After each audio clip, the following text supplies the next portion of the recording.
लेकिन आज की वीडियो में हम बात करेंगे फुल सिलेबस इंपॉर्टेंट डायग्राम्स के बारे में, जिसको अगर आपने प्रैक्टिस कर लिया विथ लेबलिंग एंड उससे रिलेटेड जो भी थ्योरी है, जो कॉन्सेप्ट है, वो क्लियर कर लिया, तो मुझे नहीं लगता कि डायग्राम बेस्ड जो भी क्वेश्चंस आएंगे वो आप नहीं कर पाओगे। बहुत सारे बच्चों की डिमांड थी इतने टाइम से कि मैम क्लास 12th बायोलॉजी के लिए कुछ इंपॉर्टेंट डायग्राम्स बता दो, चैप्टर वाइज इंपॉर्टेंट टॉपिक्स बता दो, इंपॉर्टेंट चैप्टर्स बता दो एंड ऑल। तो मैंने फाइनली एक स्ट्रैटेजी वीडियो बना दी और उसे भी चैनल पर डाल दिया। अगर अभी तक आपने नहीं देखा तो वो देख लेना। अब उस वीडियो के अंदर मैंने बात की थी कुछ इंपॉर्टेंट डायग्राम्स के बारे में। अब मैंने कुछ हाई प्रायोरिटी डायग्राम्स वहां पर बता दिए थे ताकि आप उससे पहले से प्रैक्टिस करना शुरू करो। लेकिन आज की वीडियो में हम बात करेंगे फुल सिलेबस इंपॉर्टेंट डायग्राम्स के बारे में, जिसको अगर आपने प्रैक्टिस कर लिया विथ लेबलिंग एंड उससे रिलेटेड जो भी थ्योरी है, जो कॉन्सेप्ट है, वो क्लियर कर लिया, तो मुझे नहीं लगता कि डायग्राम बेस्ड जो भी क्वेश्चंस आएंगे वो आप नहीं कर पाओगे। सो हेलो मेरे प्यारे प्यारे चुनमुनूज, welcome to Sonam Mohini biology. मैं हूं सोनम मोहिनी, आपकी बायोलॉजी एजुकेटर, और आज हम बात करने जा रहे हैं उन इम्पोर्टेंट डायग्राम्स की जो क्लास 12th बायोलॉजी में आने ही वाले हैं। मतलब ऐसा कोई डायग्राम मैंने छोड़ा नहीं है, वो लिस्ट में मैं ऐसा कोई डायग्राम नहीं है जिसमें से क्वेश्चन ना आने की प्रोबेबिलिटी 0 हो। मतलब उनमें से कोई ना कोई डायग्राम तो आएगा। ऑब्वियस सी बात है कि सारे नहीं आएंगे। मैं आपको एक लिस्ट दे रही हूँ जिसमें से आपको प्रिपेयर करना है वो सारे डायग्राम्स, और उसके कुछ कॉन्सेप्ट्स, जो भी रिलेटेड कॉन्सेप्ट्स हैं, आपको उसकी लेबलिंग प्रिपेयर करनी है, कैसे ड्रॉ करना चाहिए उसकी प्रैक्टिस करनी है। So let's get started. अब ये एक ऐसे डायग्राम की लिस्ट है ना जिसमें से मार्क्स बनने का पोटेंशियल बहुत है।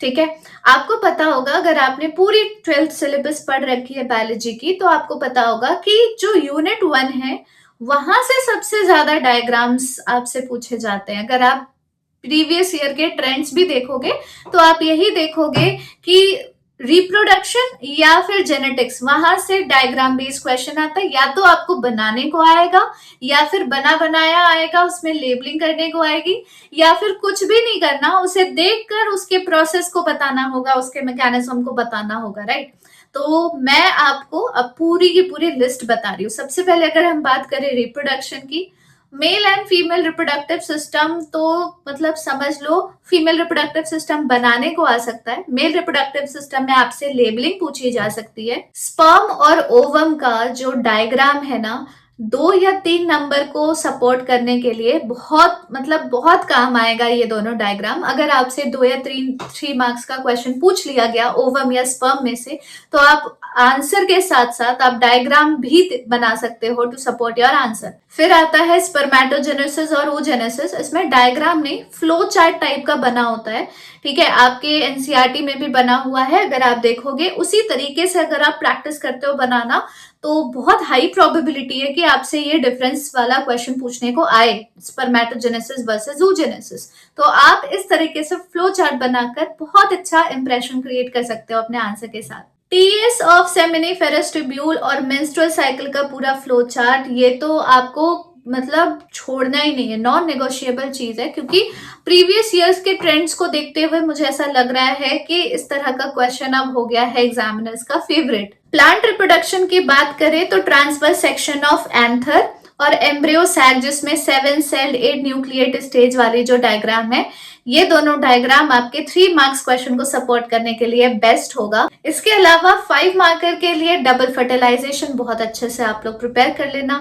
नाउ कमिंग टू जेनेटिक्स वाला पार्ट, डीएनए का डबल हेलिक्स मॉडल, डीएनए का स्ट्रक्चर आपको नहीं छोड़ना है, क्योंकि यहाँ से थ्योरी भी पूछी जाती है और डायग्राम भी बनाने को बोला जाता है। DNA replication fork, transcription, translation, 5 marker question के लिए वेरी वेरी वेरी इंपॉर्टेंट। तो यहाँ से डायग्राम प्रैक्टिस भी करनी है, इससे रिलेटेड ये टॉपिक्स को अच्छे से पढ़ना भी है। Lac operon, oh my god, 5 marker question, induced और ऑप्रेस्ड दोनों तरीके के आपको बनाने भी आने चाहिए, और आपको इसकी थ्योरी भी बहुत अच्छे से पता होनी चाहिए। रिकॉम्बिनेंट डीएनए टेक्नोलॉजी के स्टेप्स फ्लो चार्ट के फॉर्म में भी 5 मार्कर क्वेश्चन के लिए फेवरेट है ये। बीटी कॉटन का मैकेनिज्म, आप इसमें डायग्राम ना भी बनाओ तो एटलीस्ट आपको थोड़ा बहुत फ्लो चार्ट के मीडियम से आपको ये बताना है कि बीटी कॉटन क्या चीज है, मतलब कैसे ये इसकी शुरुआत हुई और ये क्या करता है। Monohybrid dihybrid cross को तो छोड़ मत देना गलती से भी, क्योंकि क्लास 10 से लेकर क्लास 12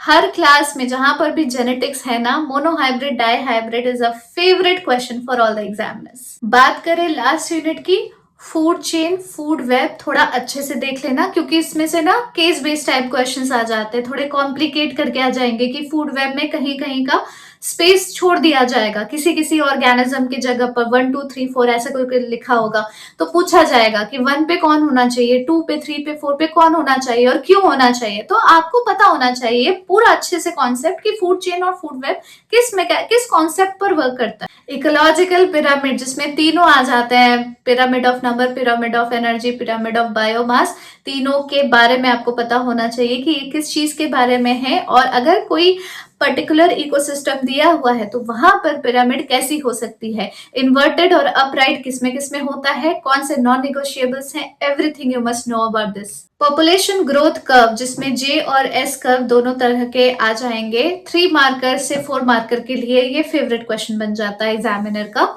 और आपको इसमें इक्वेशंस भी याद रखने हैं, आपको इसमें कुछ न्यूमेरिकल्स भी सॉल्व करने की प्रैक्टिस करनी है, not only diagram but also these things are important. Last में स्ट्रक्चर ऑफ एंटीबॉडी जिसमें आपके 5 मार्कर के क्वेश्चन बन सकते हैं, क्योंकि ह्यूमन हेल्थ एंड डिजीजेस है ना, यही एक डायग्राम है जो कि मोस्ट रिपीटेड है, हर साल तो नहीं बट कई साल ये वाला क्वेश्चन आया जरूर। So now I am going to tell you some basic diagram drawing rules जिसको फॉलो करने के बाद you will never lose your marks. हमेशा पेंसिल यूज करो डायग्राम बनाने के लिए और पेन से लेबलिंग करो। हमेशा रूलर यानी कि स्केल को यूज करो लेबल करने के लिए, ताकि वो सारे लाइंस बिल्कुल किसी एक दूसरे को इंटरसेक्ट ना करे, क्रॉस ना करे, सारी लाइंस बहुत ही क्लियरली दिखनी चाहिए। जिस भी पार्ट को आप लेबल कर रहे हो आपकी लेबलिंग उसे टच करनी चाहिए, मतलब डैश दे रहे हो ना, वो डैश टच करना चाहिए उस पार्ट को and then label the part. हमेशा लेबलिंग हॉरिजॉन्टली करो, ऐसे मत लिख देना सीधा सीधा खड़ा खड़ा, ठीक है। उसके बाद कलर पेन्स या कलर पेंसिल्स का आप यूज कर सकते हो अगर वो अलाउड है तो, ask your subject teacher if it is allowed. हमेशा ड्राइंग की प्रैक्टिस 5 मिनट के अंदर करनी चाहिए। तो जितने भी लिस्ट मैंने आपको दी प्रैक्टिस करने के लिए डायग्राम्स की, आप 5-5 मिनट का टाइमर लगाना और हर एक डायग्राम की प्रैक्टिस करना शुरू कर दो। सबसे ज्यादा इंपॉर्टेंट रूल ये है कि अपने डायग्राम का टाइटल जरूर लिखना। नो मैटर, मान लो आपसे पूछ लिया गया एंटीबॉडीज क्या होती है और आपको एंटीबॉडी का स्ट्रक्चर ड्रॉ करना है टू सपोर्ट योर आंसर, भले पूछा हो या ना पूछा हो, you want to draw it, that's very good, लेकिन ड्रॉ करने के अलावा आपको उसके नीचे उसका टाइटल जरूर लिखना है। Don't let your examiner assume कि ये आपने क्या बना दिया है, आप उसे मेंशन भी करो। डायग्राम्स हमेशा प्रोपोर्शनल होने चाहिए, ये नहीं कि फीमेल रिप्रोडक्टिव सिस्टम पूछ लिया गया है आपने यूट्रस से बड़ी ओवरीज बना दी है। सो हमेशा माइंडफुल होना चाहिए कि what part you are making और वो पार्ट दूसरे पार्ट से कितना बड़ा या छोटा होता होगा, make it look nicer, right. And at last leave space around your diagram, ताकि अगर कुछ चीज आप भूल चुके हो और आपको एकदम से याद आ गई, आप वो स्पेस यूज कर सकते हो, यूटिलाइज कर सकते हो। So that's it everyone, I hope ये 10 मिनट के अंदर की वीडियो आपको बहुत ज्यादा काम आएगी। सब्सक्राइब करना मत भूल, hit the like button and also share it to all your friends, ताकि ज्यादा से ज्यादा बच्चों तक ये वीडियो पहुंच सके और उन्हें ज्यादा से ज्यादा हेल्प मिल सके। I will see you in the next video. Comment करके बताओ आपको अगली वीडियो किस चीज पर चाहिए, आपको क्या डाउट्स आ रहे हैं, आपको किस वे में प्रिपेयर करनी है बायोलॉजी, और आपको कैसी वीडियो चाहिए जिससे आप अपना 100% दे पाओगे अपने बायोलॉजी एग्जाम में, and I definitely make the video on that topic. Thank you so much, subscribe and hit the like button and also press the bell icon, ताकि आपको हमेशा नोटिफिकेशन मिलती रहे मेरे हर आने वाले वीडियो पर। Bye bye, take care, see you in the next.